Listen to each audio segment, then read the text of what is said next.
Y'all, I think my best list this year is gonna be more upsetting than my worst. I mean, remember in my last video where I said that the best and worst list were gonna share the exact same theme, which, in case you forgot, was... Well, honestly, that applies just as much to my bestie picks as it does my worsties. But hey, this was the year of the curveball, and a lot of artists either bombed out by sticking too rigidly to formulas, or by thinking...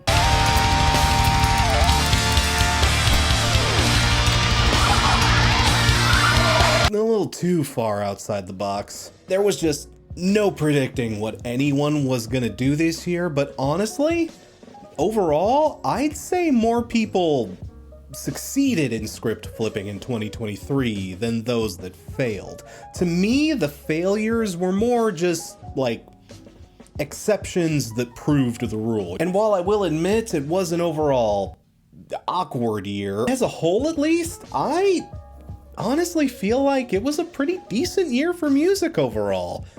And an important one at that. Things were just so weird and goofy and completely unpredictable in 2023 that we have to be either on the cusp of a radical new shift in sound and scene, and this is the beginning of some bold new modern trends, or this is just gonna be one of those years where we look back on it and go like, huh, 2023.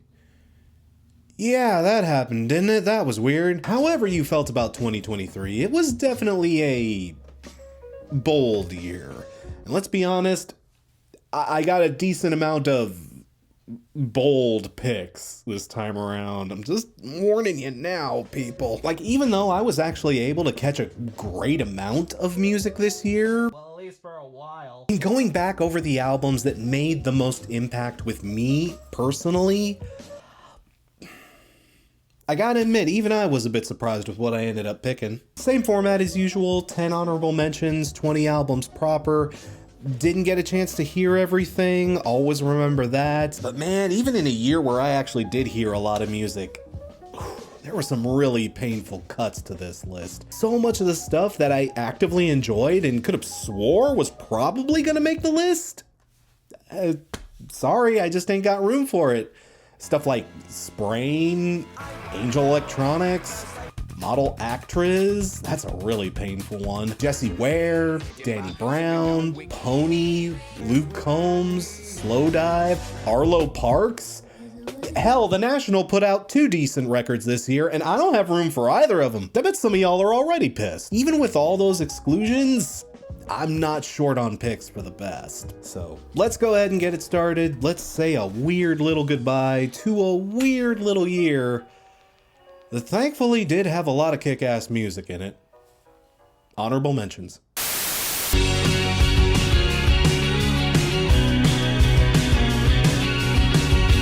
God, I know I definitely needed an album like this one as the summer rolled in. Bright, dreamy, and absolutely blissful queer indie pop with just enough of a distorted edge to make it stand out in a year that was absolutely sick with queer indie pop. Like, it was a good year to be gay and sad. Like I mentioned in Femi Quarter 2, this record almost feels like if Muna took a crack at being full alt-rock. The lyrics could use a bit of polish, and it's nowhere near as heavy as a Muna record tends to be. And by heavy, I don't mean like heavy rock, bleh. I mean more like... But this thing still had some damn nifty sucker punches, and the hook game on display is absolutely top notch. Didn't see a ton of hype around this record, and it's honestly kind of a shame. Those of you that inhaled the Boy Genius album, save a little room for this too if you can, eh? 2.5 million years ago, a friend of mine made a tool from a stone and defended his tribe as tech. Damn, y'all. Aesop has still got it, doesn't he? Honestly, I feel like this is only in the honorable mentions because it came out so late, and the end of 2023 for me was a bit fucking nuts. But man, the time I have been able to spend with this album, I've absolutely loved. And it's a big sit too. A double album at 1 hour and 4 minutes.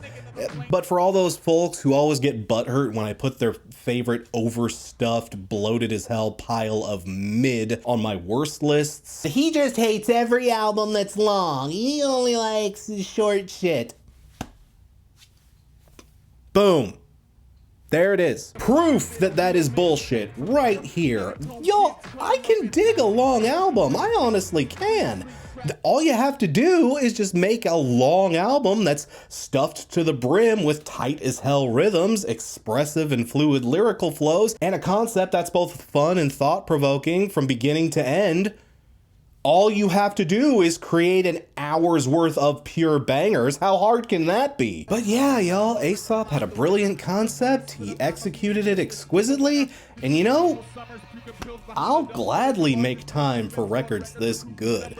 A big sit is not a problem if you put your whole fucking ass into it. It's just a lot of folks ain't got that kind of ass. Aesop Rock has that kind of ass. I wish I had that kind of ass. I get all the homies to play.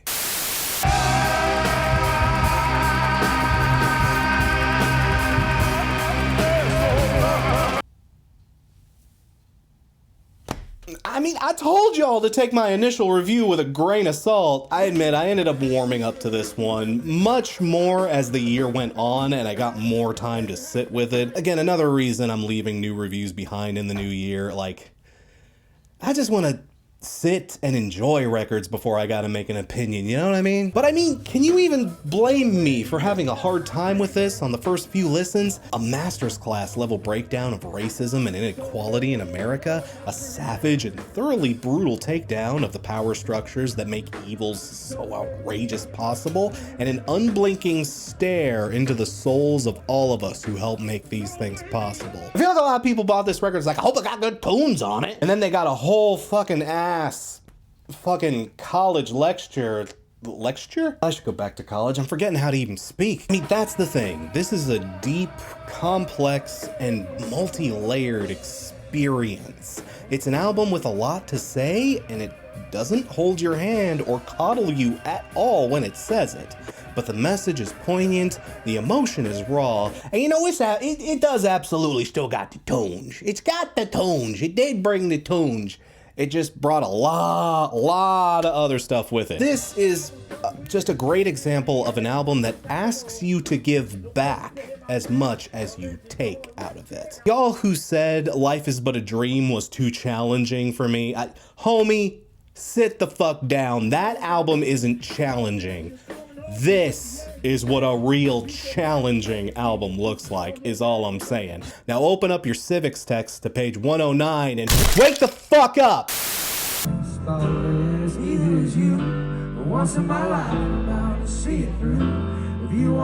Oh my god, thank you, Zach Bryan, for not smothering us like you fucking did last time. See, y'all, I'm not a hater. I can see when an artist has talent and when they put out something that's genuinely worth respecting and admiring. It's just that, you know, that's so much easier to see when it isn't being buried under 3 hours of fucking B-sides. Yeah, while American Heartbreak really did grind my gears, I mean, I did want to like that record, and I did see Zach Bryan's strengths show up. The problem there was he didn't have the strength to carry 121 goddamn minutes. And I just got done telling y'all I can respect long albums, but come on, that was too much. But here on his self-titled, where it's all broken down to the best and the brightest, holy shit, I really see the appeal behind the guy. A goddamn kick to the solar plexus of heartache and unbridled emotion. Hell, this is the album he should have called American Heartbreak. Absolute gut-wrenchers like East Side of Sorrow, Hey Driver, and the nuclear bomb of a duet with Casey Musgraves. I remember everything. Whew. Fuck, shit. In a year where country had some of the strongest commercial success it had seen in ages, it was nice to see Zach Bryan get his shit together in time to hop onto that wagon too. He still really needs to find a good producer, and I'd argue he could open himself up to maybe a little more flourish and color in his overall sound. In my book, at least, this is the first full Zach Bryan record that actually matters. Again, boiled down to its absolute best and without any of the extra fluff tacked on, exquisite record. Find up the broken glass of bed you laid. Oh man, another record where I feel kind of bad only putting it on the honorable mentions. Honestly, if this had come out later and I'd had more time to actually like stew with it, I could maybe see myself giving this a place on the list proper. Even for a December release, I just gotta give it up to this one. Glistening and beautiful gothic post-punk, reminiscent of mid-80s Cure or something like, say, Southern Death Cult and the like. Smooth, beautiful synth work, textured and pronounced guitar and drum work, and golden, crisp vocal melodies. A haunting, moody, but ultimately dance floor ready collection of swinging and swooning goth tinge numbers. An absolutely must hear for anyone with even a mild taste for goth pop. Again, no worries if you haven't gotten around to this one yet. It was a December release. Hell, I barely got around to it. But those of you into, say, Choir Boy, Twin Tribes, Body of Light, or hell, those of you that just want something nice and blissful to put on while you're in a dark and shitty mood, this will absolutely do the trick. A late contestant, but one that made a huge splash nonetheless. I wanna touch you, but you're too far away. And when you call me, I'm over. Another emotional, lofty, and absolutely crushing listen from the Japanese house. This one going in a bit of a more upbeat direction. On this one, Amber Bain experimented with a bit more punchy rhythms and throwing a bit more light and color into the synth arrangements and whatnot. Honestly, a nice little experiment for her that's very, very good in places.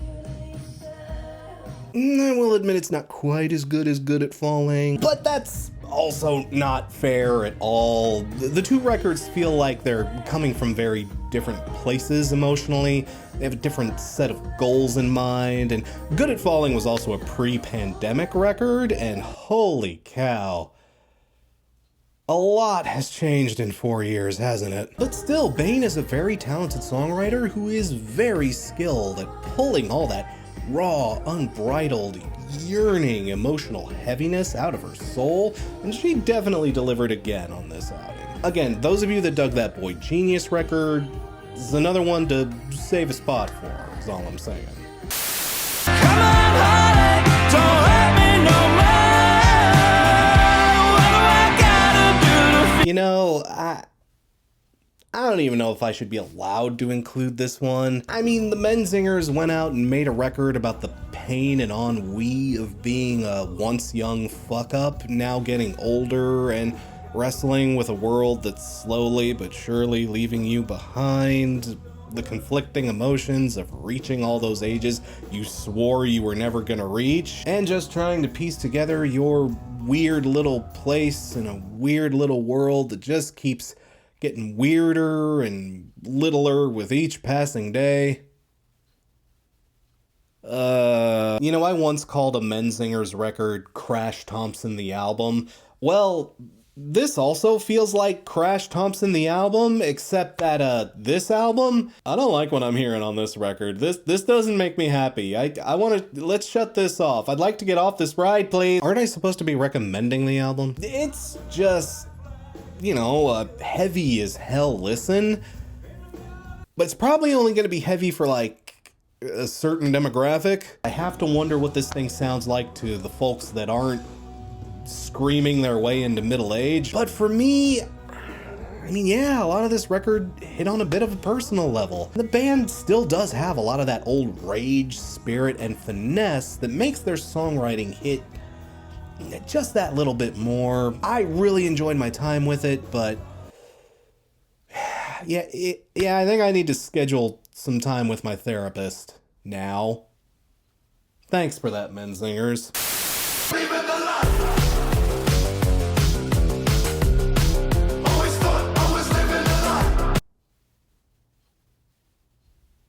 I told y'all you might get upset at this list. Why would I be upset, Crash? You're recommending this album. And yes, I am. Make no doubt. I really did enjoy this record. But in case you're new to the channel or don't remember my best list from a couple of years back, yeah. Genesis Owusu's last record was Album of the Year. Maybe a little awkward. Make no mistake, I absolutely adored Smiling with No Teeth. That record got me through my burnout period. Genesis is also tackling a lot of really heavy shit on this album as well, and he does so with the same kind of lyrical panache and gorgeous vocal execution that he did on the previous album. I just kind of wish the tunes were a little bit more there. See, Genesis is another artist who stepped pretty far outside of his comfort zone in 2023.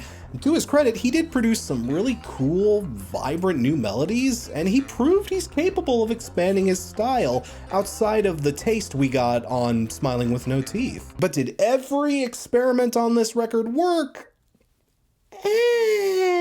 Maybe it's not entirely fair to compare the two. Struggler is a whole different beast to No Teeth, with a completely different set of goals and ambitions in mind. And to be fair, I think I've actually seen more people hop on the Genesis Owusu bandwagon as a result of this record compared to his last one, so hey, can't fault y'all for that. It's nice to see people are starting to pay attention to the guy, and this record is still a very great listen. It's very lively. It's a lot tighter than the last record. It's a much more concentrated dose of what this guy is good at. I do see the appeal to some folks. I even get why you might like this record better. I'm just saying, again, make a little bit of room for Smiling with No Teeth, because that one is, that one's really good too, y'all.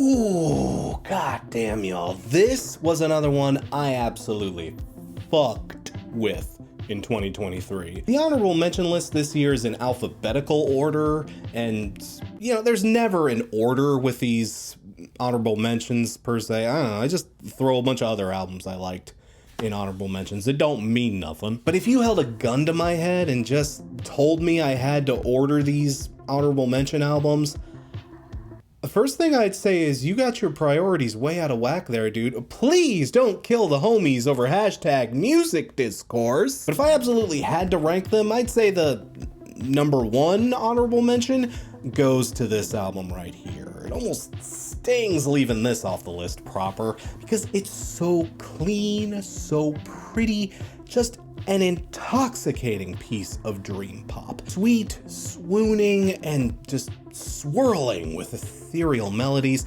An absolute must listen if you need something saccharine or dreamy in your ears. I will admit, our girl's voice can,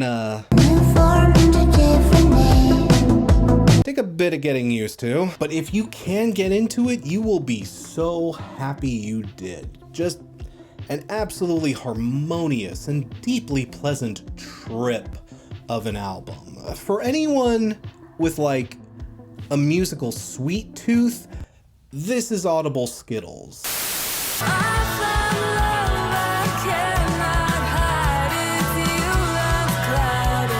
Hey, speaking of dream pop, God. This album was another dreamy and blissful sway fest with some outrageously clean and gorgeous guitar-driven melodies. I'd say those of you that really enjoyed the last Slow Dive record, which was also pretty dream poppy now that I think about it, should also save a spot for this one. A soothing and outright romantic batch of makeout anthems. This is a perfect record to clutch your loved one tight to, fall asleep against as the night just carries you both away, have a bottle of wine, take an edible, light something up, put this record on and just fucking cuddle. I don't know, that's kind of the only way I can really put it. Is cuddlecore a genre? Because that feels so weirdly appropriate for this album. This is cuddlecore as fuck. And there we go. Honorable mentions all done. We already got a few hot takes in there, don't we? Let's not mess around anymore. Let's get this train rolling. Let's get into the top 20 records of 2023. And one little tiny disclaimer. This guy right here, we ain't gonna need him for the rest of the video. I bought every single one of the top 20 albums of the year this year. I was able to get my hands on vinyl copies of all 20 of them.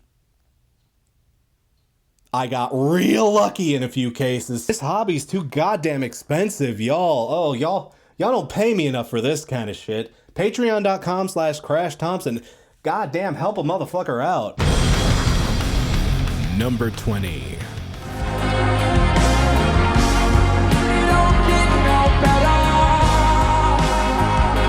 I fucking warned y'all. But yeah, y'all, what can I say?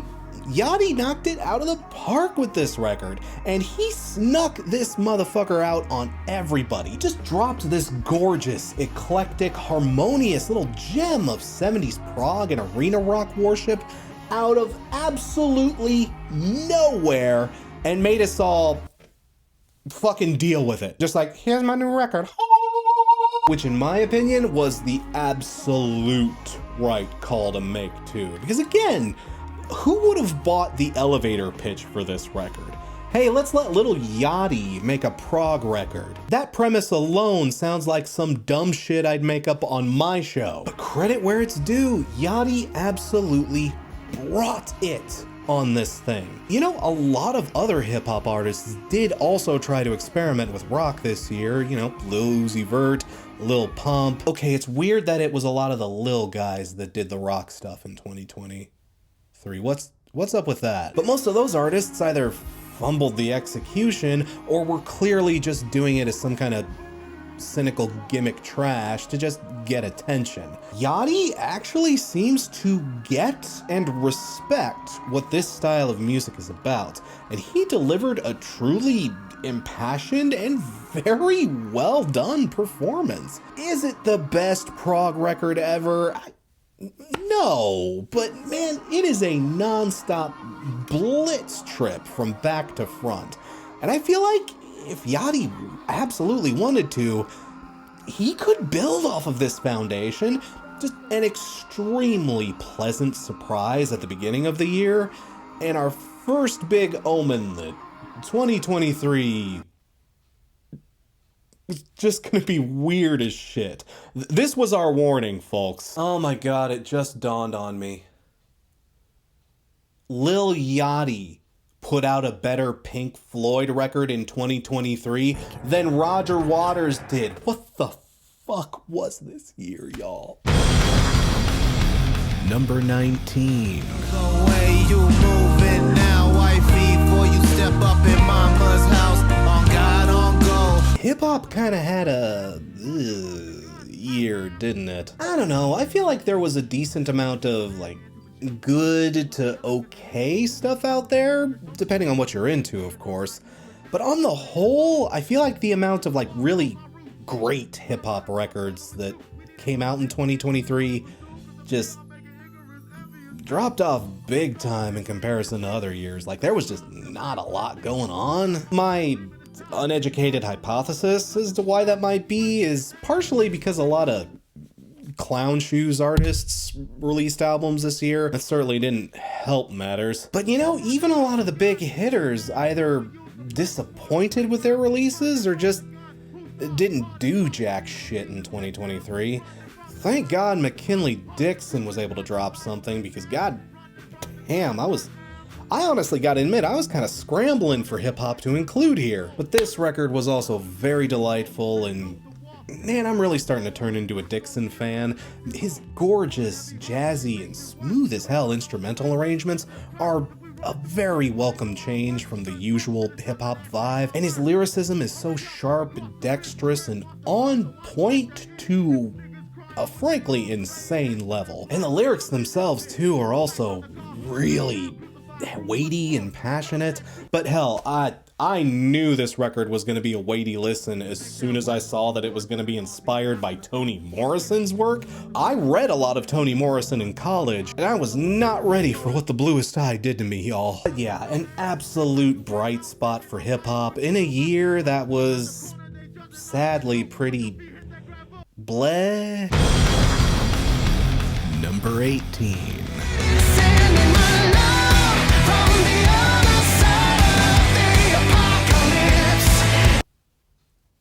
It is a weird as hell year when I'm the only motherfucker out there defending a Fall Out Boy record. I mean, I do see where a lot of the criticisms came on this one. I honestly do. I ain't even trying to fault most of y'all. It does have a bit of a slump in the middle. The lyrics are definitely on the derpy side, and at times they can even be a little bit more cynical and sour than they need to be. Also, why the hell is Ethan Hawke on this thing? That was money well wasted. I mean, I get it. It is not a perfect record by any means, but man, when this thing was on, it was on freaking fire, y'all. Love from the Other Side, The Kintsugi Kid, Hold Me Like a Grudge. I don't know, y'all. I just had a lot of fun with this record. It was the single most fun I've had with this band since Infinity on High. I definitely feel comfortable saying that. You have to at least appreciate the glow up from the abysmal, compromised mess that was Mania. I mean, my expectations for this thing were already in the freaking toilet. I'm not even the biggest Fall Out Boy fan to begin with. I'm like the last person on earth that thinks Folie à Deux is a little overrated. Just a little overrated to the teeny bit. I mean, y'all, this album gave me every reason to expect it to suck. But it brought the tunes, so like, I can't hate it. This is one of those records where I have to wonder if in 5 to 10 years, once we've had a little bit of distance from it, if folks come back to this one and say it got slept on. But I'm telling y'all, I had fun with it, and I'd recommend you give it another shot. Again, no, it's not perfect, but keep your hand hovering over that skip button for when Jake from Training Day shows up, and you'll probably have a good time with it. One of those albums where its weaknesses are definitely visible. I feel like its strengths just kind of outweigh all that. It's a good time overall. I will say, thank God that abysmal cover of We Didn't Start the Fire found its way on this thing. Okay, I'll give y'all that one. That thing is a piece of shit. Number 17. But you're not haunted. You just miss everything. You're not. Ooh, uh-oh, another hot take. This one needs to be higher, doesn't it? Look, nobody can deny how much of an impact Brave Faces Everyone had in 2020. That was the perfect record at the perfect time. And the time was an absolute fucking nightmare. But a lot of time has passed since then, and you know, stuff like this, it just kind of hits different, you know? And while I did still enjoy this record, hey, Spanish love songs haven't lost any of that edge, power, and intensity that made us all fall in love with them in the first place. I also feel like I'm in just kind of a different place compared to where I was in 2020. Brother of Christ, if I didn't have a hell of a time getting there, too. This band's pessimism, and it's getting to be a little much, if I'm being honest. Still a fantastic record that I had a lot of fun with. It's just in places, it got to be a little much. I don't know, I feel like that's probably just more of a me thing, you know? I wasn't in quite the same emotional place as this album was. A lot of times I found myself saying, thank God I'm not there. But regardless, it still comes from a very real and a very raw place. This is still one of the best fourth wave emo bands that's still kicking out there today. It's wild and crazy, and it's a heavy as hell listen in both the musical and the emotional sense. It's a great album that's 100% worth your time. Oh, for me, it's just not like an all-timer this time around. I don't know. Can't even hold that against them, honestly. Not many bands will ever top Brave Faces Everyone. This is still a fun as hell ride, still an amazing piece of music. I'm just glad I'm in kind of a better place than that. Number 16. Your body like ivy. And maybe after all, so still searching. You know who this year was really good for? The horny goyles. This was just the year of the horny goyle. Are you out there being horny with all the homies? I ain't judging. I'm proud of your achievements in 2023. I don't know. There was a lot of good horny stuff coming out, both from and directed at female audiences in 2023. Zero complaints about that. Even country got a nice taste of that energy this year. I hope they brush their teeth afterward. For real though, the new Karen Jonas record was just steamy as hell.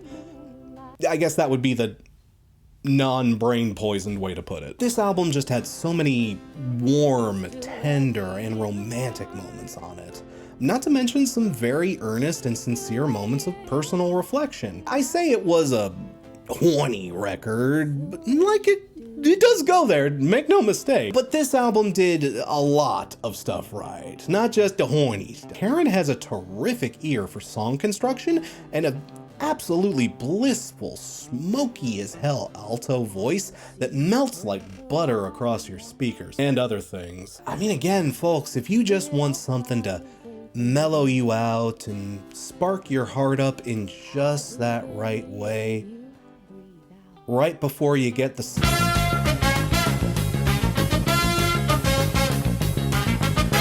and now the whole house smells funny. Definitely make sure you check this one out. Just a fantastic listen. For all the horny goyles out there.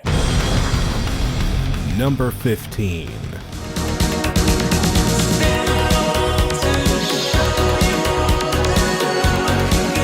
Okay, again, y'all, see this? Stuff like this was my absolute jam this year. Some absolutely savage and infectious as hell 80s adjacent synthwave here. Deep blaring synths, noisy gated beats, and the kind of stiff, commanding energy that keeps your body moving. It's one of those synth records that's very blaring and in your face, but it absolutely understands how to make that kind of sound appealing and not just terrible. The excellent production had a lot to do with that as well. This album has a nice cozy spot between your Pet Shop Boys and your Depeche Mode records. The hell, another spicy take for you? I probably enjoyed this record more than the new Depeche Mode. It was fine, but like, I don't know. I honestly don't have too much else to say on this one. It's not the most complicated or deep record, but it has a simple set of goals that it executes with flying color precision.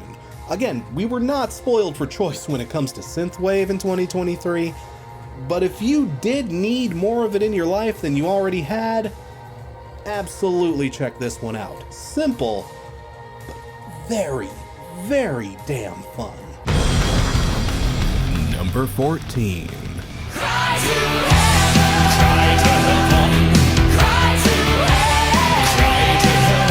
Ooh, man.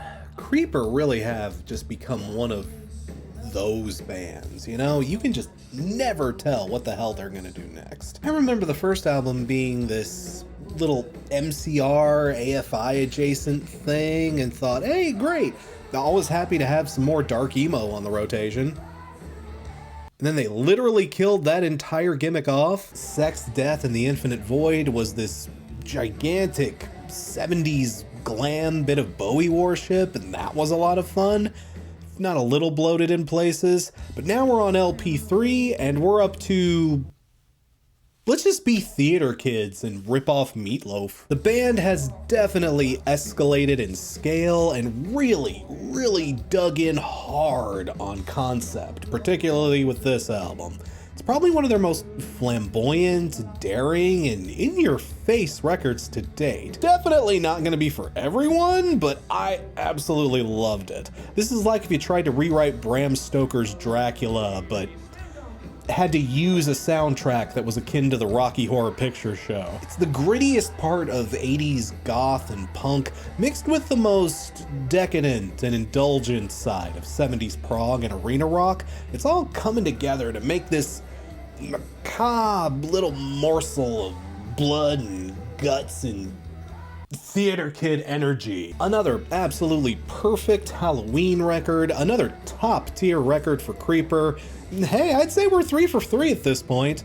Though I have to wonder what the hell they're gonna do next. Like, if we're going by chronology, I guess we'd be up to their 9 Inch Nails meets Chumbawamba meets Madness phase? Fuck it, I'm down. Number 13.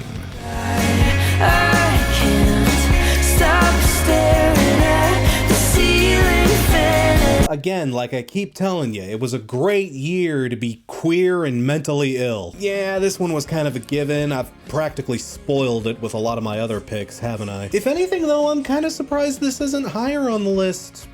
I don't know, competition was just that stiff this year, folks. What can I say? 3 powerhouses of the indie scene, Phoebe, Lucy, and Julian, all coming together to basically make a version of Voltron for all the girlies with ADHD and the sadness. The hype was definitely major on this one, but so was the music, so yeah, no complaints. This album absolutely wrecked people. Intensely emotional, gorgeously written and performed by all 3 members, and with just enough charm and generalized goof-off energy to make for an engaging, warm, and genuinely heartfelt experience.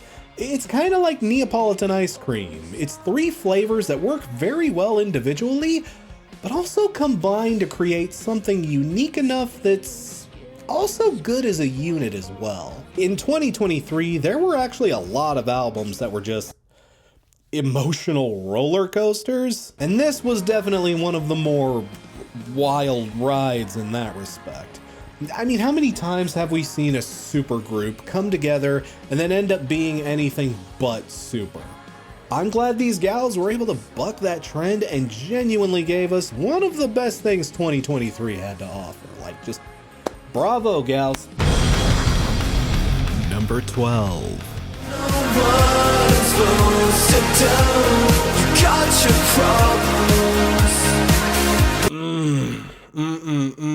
Y'all, I told you I had a lot of synthwave on this list. We ain't even done talking about synthwave yet, so buckle up. But yeah, as soon as I heard this record, I knew I was gonna have to save a spot for it. Another generous slice of vibrant and punchy as hell synth pop, only this is much more slinky and slithery than a lot of the previous entries on the list. It's got just that right splash of melody and playfulness to it. That's the important part.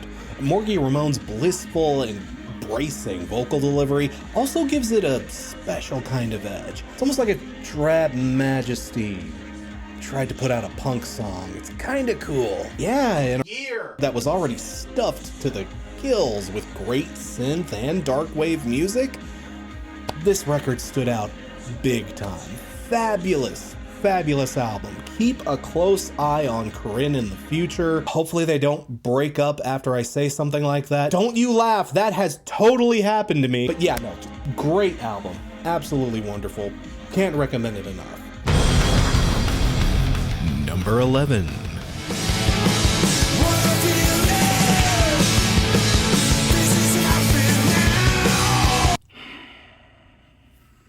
I mean, yeah, you knew this was gonna be a big one, right? Hey, the Foos have been through a lot over the last handful of years. The loss of Taylor Hawkins was absolutely devastating, and Dave wrestling with the loss of his mother on top of all of that had to have been a huge burden to deal with. And no one would have honestly blamed these guys if they just decided to hang up their hats and call that a career. I don't think anyone would have honestly held that against them, but they decided not to. They went ahead and carried on, and after hearing this record multiple times throughout the year, I am very glad they did. This album basically does almost everything I was hoping they'd do. They trimmed the fat out of their sound and came back to a raw, gutsy, visceral rock sound. They committed to putting out the most ferocious, feral, and speaker-blowing record they could possibly make. They sure as hell did a good job at doing it, too. If anything, they honestly may have done it a little too well. The mixing on this thing is definitely harsh. I do got to admit it sounds like trash on vinyl. It's neither here nor there. But again, they brought it heavy, hard, and reminded us all that even though they're older, and even though they've been put through the ringer more than a few times, they are still here. And they are still the motherfucking Foo Fighters. And the name deserves respect. One of the best albums they put out in decades. Bravo, lads. Taylor would honestly be proud. Number 10.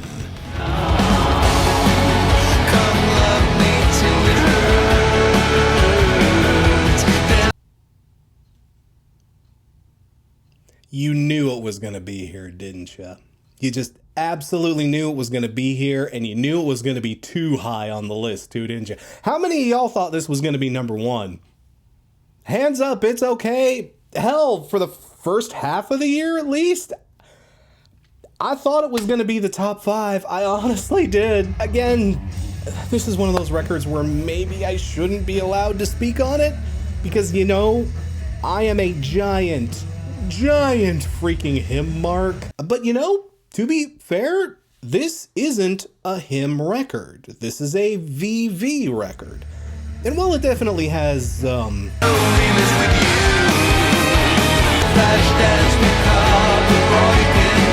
lot of the trappings of a hymn record, like I've said about hymn fans in the past, we're easy to please, y'all.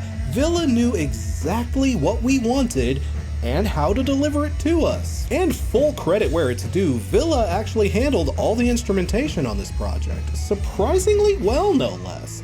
People do forget that it was more than just Villa carrying the weight on those old hymn records. The guitar work of Linda Lindstrom and the keys of Burton, I'm not even going to try to pronounce that, were not going to be something that just a pretty face was going to cover up. He had to deliver some real skill on this album. While I would say it's not as good as a hymn record necessarily, it's not, people, let's be real about it. It still definitely held its own very, very well. And on top of that, I feel like Villa did a great job at making this project feel like something that was genuinely his. It had enough elements that us old dogs could recognize and appreciate, but he made it his own thing too. I appreciate him thinking outside of the box. Again, a lot of folks thought outside the box. Even people who didn't have to think outside the box at all were thinking outside the box. Isn't that fucking great? I am definitely interested to hear more from Villa's solo project in the future. And hey, even if we aren't getting Razorblade Romance anymore, I still feel like we got plenty to love out of this new endeavor. Or maybe I'm just a slut for a pretty face. Number 9.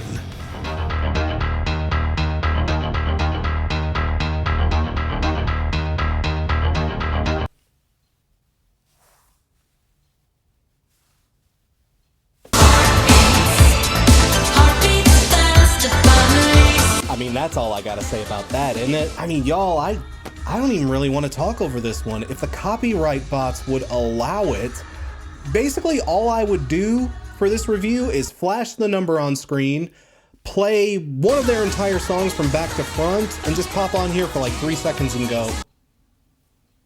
I know, right? There isn't a damn thing I can say about this record that can sell it to you enough. You just have to hear this for yourself. Again, in a year that was crazy good for synthwave and 80s retro worship, this was the queen that ruled them all absolutely explosive rhythms, melodies, and synth rips to slap you in the face every second, and the kind of glittering, golden, luscious production that Stock Aitken and Waterman could have only dreamed of in their wildest nightmares. Like I said on TikTok, the only way to describe this is that it's music for people that like getting their pussy popped. This album almost feels like it was crafted in a lab to try and synthetically formulate the most danceable record ever.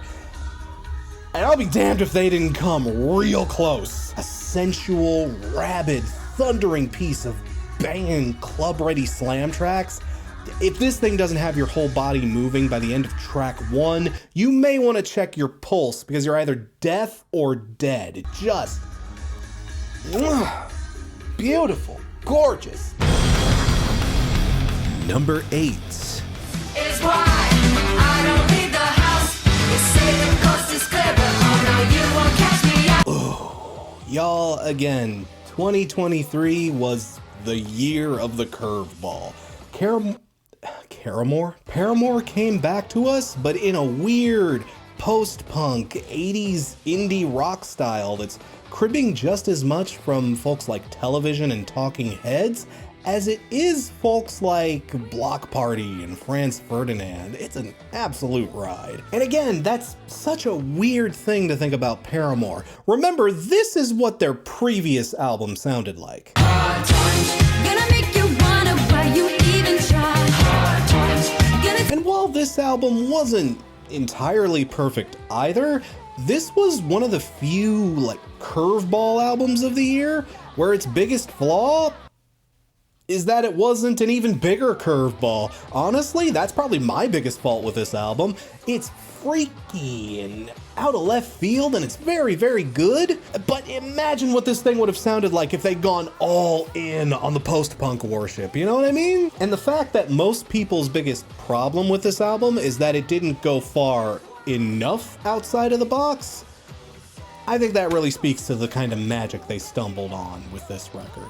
Stuff like the title track, the news, C'est Comme Ça, all proved to be interesting and innovative experimentations that left most folks hungry as hell when the middle or third of the album rolled in and they tried to play it a little more safe. They are onto something really fantastic here, and I hope they can build upon it. You know, now that they aren't shackled to their old label anymore, who knows what kind of bold new directions and soundscapes and other cool weird shit they could explore and do. Like, this band could get really fucking weird on us, y'all. This album showed us that the ceiling for what Paramore is capable of pulling off is somehow even higher than we originally expected. At this point, if Hayley Williams told us that the next thing was going to be a polka slam dance nu metal thing, fuck it, dude. I'd buy some lederhosen and get my old chain wallets out. We ball. Number 7.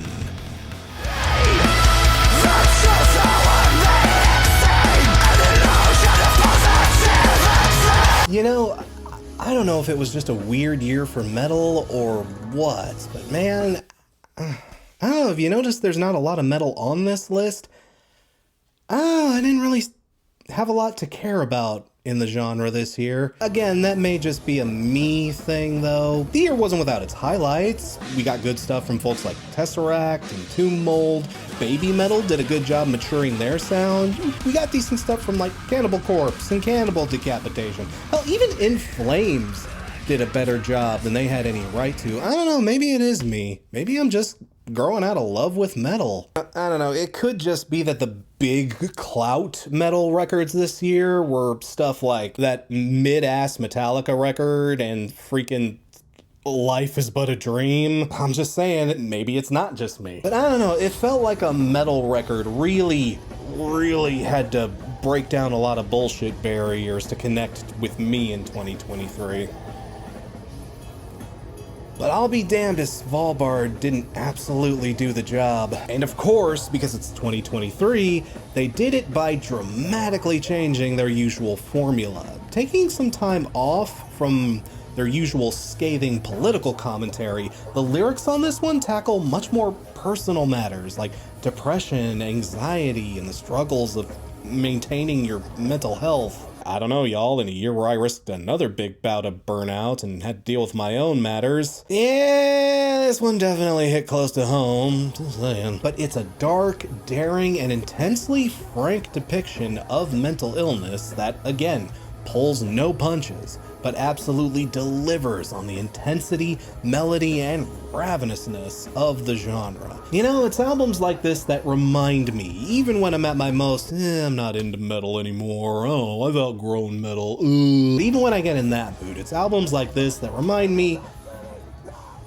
yeah, there's still plenty to love about this genre.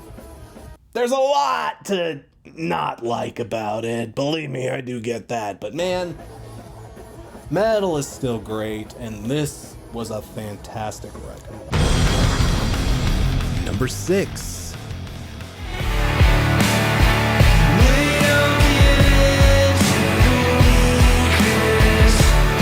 Ooh boy, I'm falling out of love with metal, and my list is chock full of country records. High school me would be furious right now. But yeah, the return of Ruston Kelly proved to be yet another big country highlight in a year that was already chock full of them. Though I gotta admit, I did have pretty high hopes for this one, particularly because I've been following Kelly since the Dying Star days and knew just how crazy talented he is.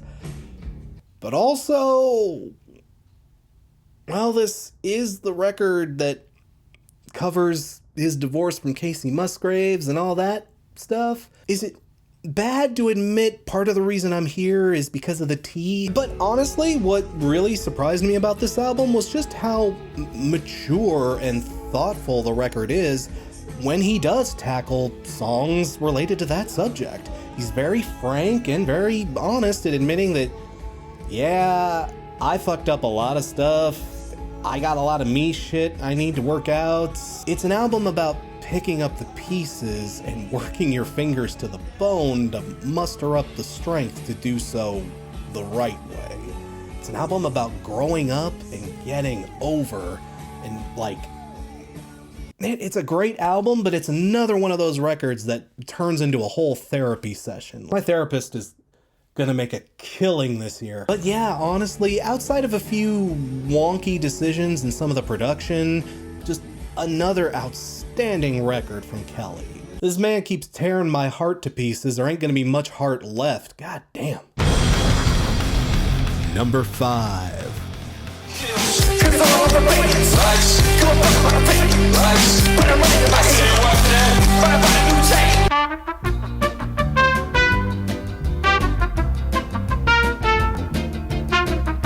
Peggy, you're a giant fucking dumbass. Hip-hop may have had a rough year, but by combining their forces and coming up with some of the most absolute banana bonkers samples and beats, and just freebasing that clown juice shit, Peggy and Danny came out on top. A hip-hop record that pushes beyond the boundaries of what you can get away with in the genre.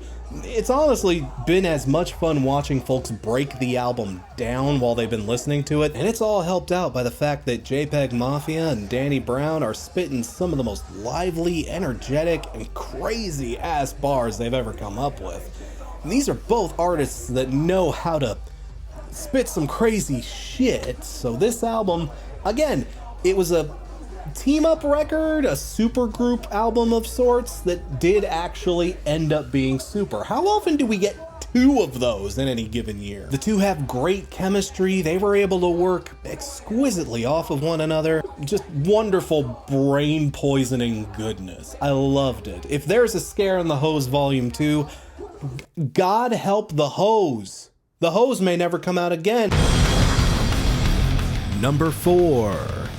Is it hot like that? Yeah, it's hot like that. Is it hot like that? Yeah, it's hot like that. Yeah. Between this and Scaring the Hose, 2023 was a great year for clown shit. And please understand, I do say that with love when talking about 100 gecs. But you know, this year honestly proved that they were more than just the clown shoes shenanigans.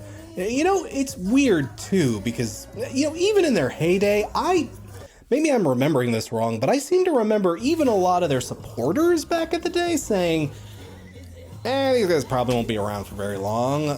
I mean, hyperpop is hyperpop. You either dig your heels in and work the underground, like your Dorian Electras, your Black Dresses and the like. You leave the genre behind almost entirely and go more just pop, like your Kim Petras's or your Charlie XCX, or you just kind of fade away into the background after a few years, like, I don't know, any hyperpop act that lasts for longer than 5 years. 100 gecs, though, they didn't necessarily do any of those. Instead, they super concentrated that bizarre energy even further and channeled it into a cornucopia of many different and often mismatching genres and styles. Everything from nu metal to ska to thrash to funk to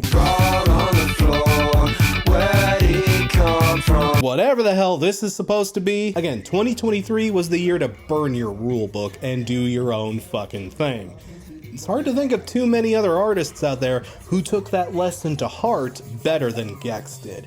It's a short, snappy, almost blink and you'll miss it experience, but man, they packed a lot into those 20-so minutes. Equal parts fever dream and psychotic sugar high. But it all just works, y'all. Number 3.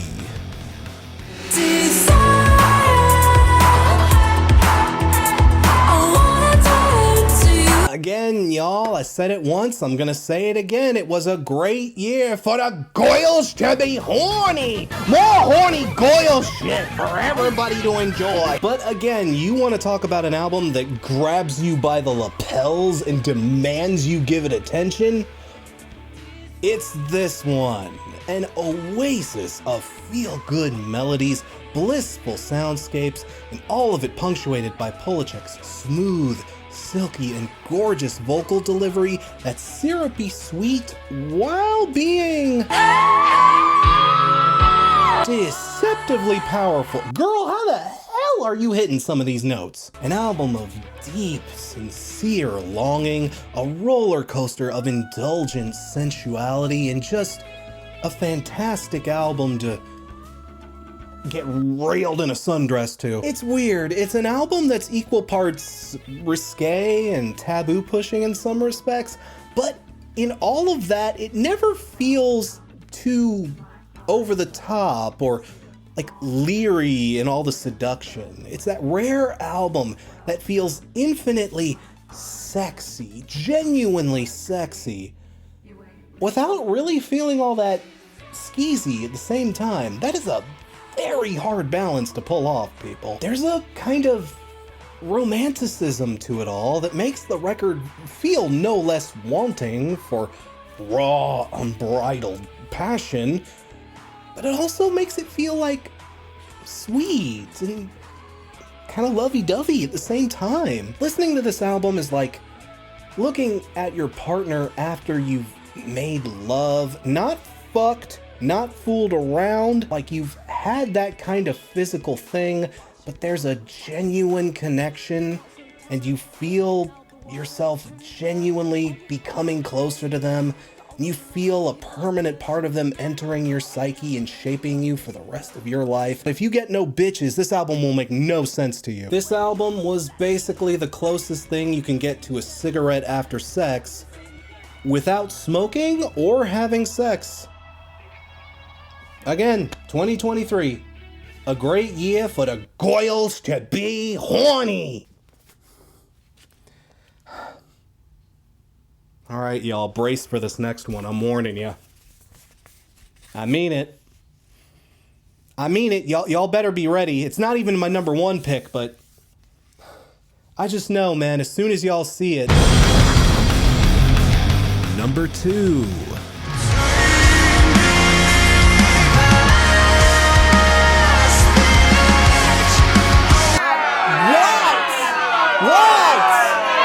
People like the redemption arc. Yeah, any of y'all that are longtime watchers of my show know I didn't exactly get the best first introduction with this band. It took a long, long time for me to finally get what Sleep Token was about, but with this record, oh my god, it finally clicked. I don't think a band has clicked into place for me more than Sleep Token did in 2023, and that's saying something. Easily the best one they've made to date, and holy cow, what a strange fucking trip it was too. I guess you could call this a metal album, sure, but that feels like way too reductive. This thing is way more than just a metal record. I mean, yes, it's metal, but it's also jazzy and atmospheric, and it has touches of R&B and hip-hop, and like, I don't know, anything I use to try to describe this album makes it sound like I'm just making shit up. But again, this album has been so controversial in the metal sphere, in the music sphere in general. No one can seem to agree on how they feel about this one, but I get it. There's a lot to this band that's so weird, so out there, so, huh? That's how I felt about this band the first time I heard them. I was like, huh? They're a weird band that sort of pushes the genre in weird directions, and our dude, just realist of talk, has a really strange vocal cadence.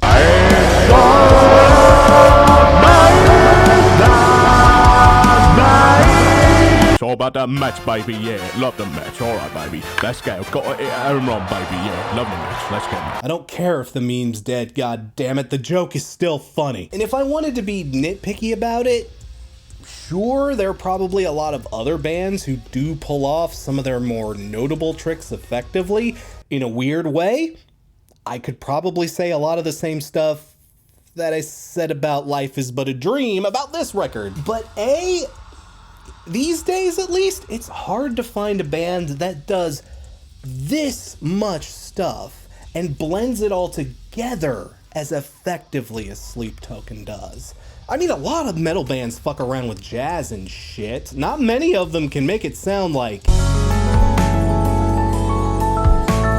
that. That's cool, dude. And God, this album, the emotion on it is just so vicious and huge.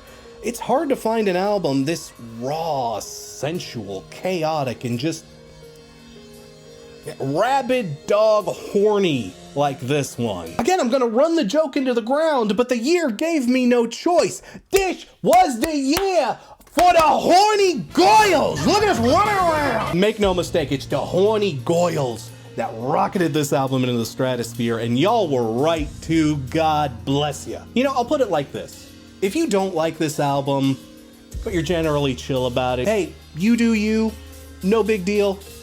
Cool. Hey, cool, live your truth, amigo. But if you are that kind of guy, the kind of person who went around in comment sections talking about how Sleep Token is the death of metal, and you are basically telling us all that you get zero bitches.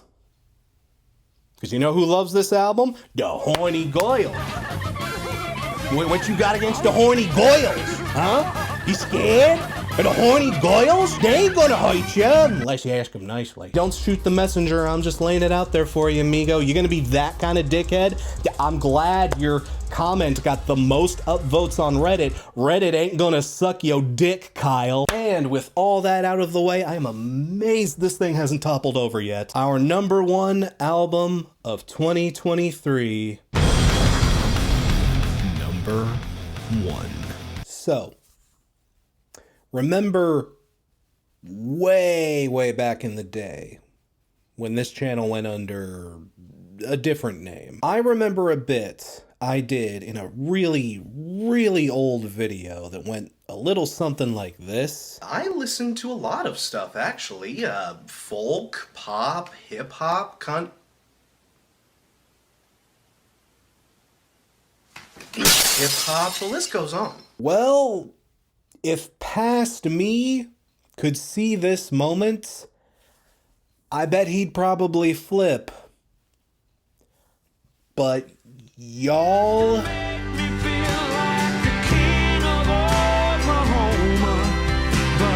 This album is legitimately that good.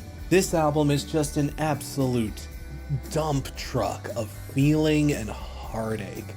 From tearjerkers like Strawberry Woman and Death Wish, to the anxiety-inducing lookbacks like Middle of the Morning and King of Oklahoma, to the absolute sting of Save the World, a song that shows all of us what it's like, whether you have kids or not, to be a parent in a country where sending them off to school could very well be the last time you see them alive. Again, I'm not even a parent, and that one really got to me. It's an album that's both very topical, but also intensely personal.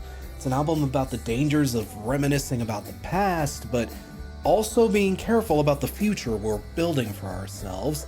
It's an album that's mostly about just the messy, unpredictable, scary, but ultimately beautiful experience of being human. And the fact that it's gorgeously produced, beautifully played and arranged, and the fact that it's maybe one of the best just overall sounding country records in a year where we got so many good sounding country records. All of that certainly helped, but it only feels like a footnote in regards to the sheer feelings that this album inspires.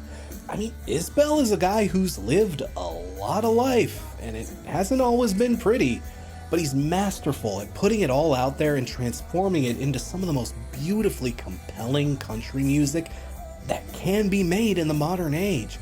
Hey, you know, I used to be Mr. Country Sucks too. I went through that phase, and that phase stretched out for a real long time for me. Hell, I think a lot of us that grew up in the middle of nowhere and were surrounded by a lot of country living can, you know, definitely acquire a certain distaste for the genre, especially when Save a horse, ride a cowboy. I'm just so glad you exist.